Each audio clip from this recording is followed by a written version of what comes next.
Good morning, andito nga pala ako sa Shell. Ayan, magpo-full tank tayo ng sasakyan dahil naubusan na ako ng gas. First time nangyari to sa aking buhay na talagang empty yung car namin. Full tank tayo. Tingnan natin kung magkano ngayon ang diesel. Dito tayo sa Shell ngayon. Ayan.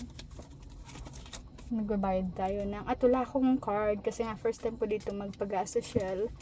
Talagang lagi ako sa Petron. So, tayo naman natin dito sa Shell. Ayan. Try natin kung magkano ang full tank nila.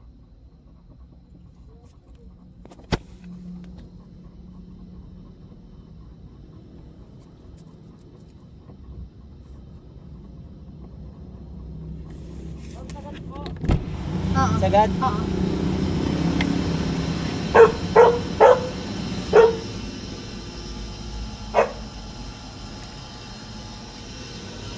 Ayan, kakatapos nga lang namin kanina magpa-deworming sa mga aso at saka magpa-anti-rabies. Kaya naman may maririnig kayo dyan na tumatawal sa likod ng sasakyan. So ayan, antay tayo ng kaunti.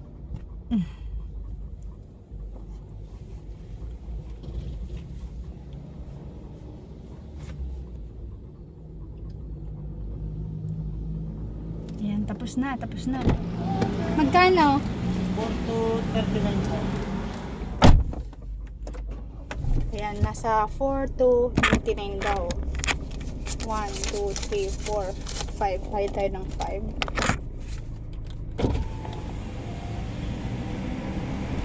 Ito kuya, 5K yan.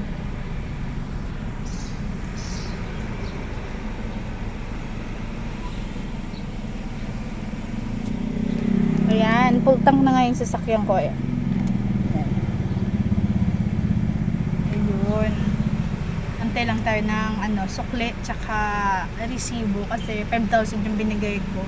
So nasa 4,200 plus yung full tank dito sa Shell. Ayan. Ayos tayo ng hair kasi masyado tayong haggard.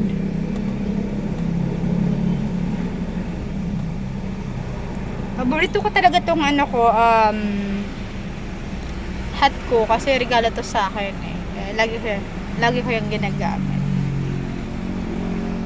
Pantago sa aking pangit na mukha. Kaya talaga lagi ako naka-hat. Saka na rin, pagka umuulan-ulan lalo ngayong araw, umuulan siya. Ang hassle kasi magpayong eh. So okay lang na maulanan yung katawan ko basta yung ulo hindi. Ayan, pang-protection na rin siya. Ayan.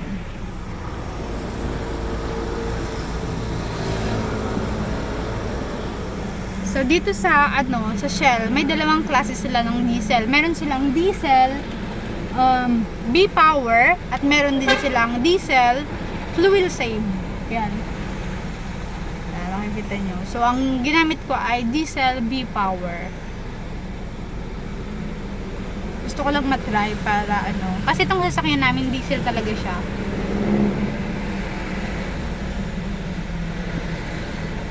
Inaantay ko na ngayon sukli kaso ayan. Matagal-tagal pa si kuya. Inaasikaso pa. Ayan si kuya.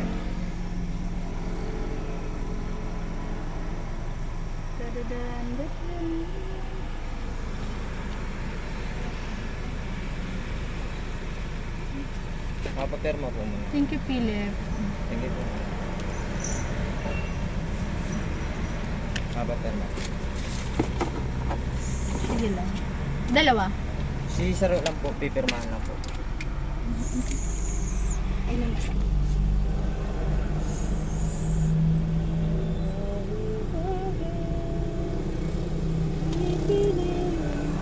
Ano ma'am? Sige na, sa'yo mo na yan. Thank you. Resibo niya ma'am.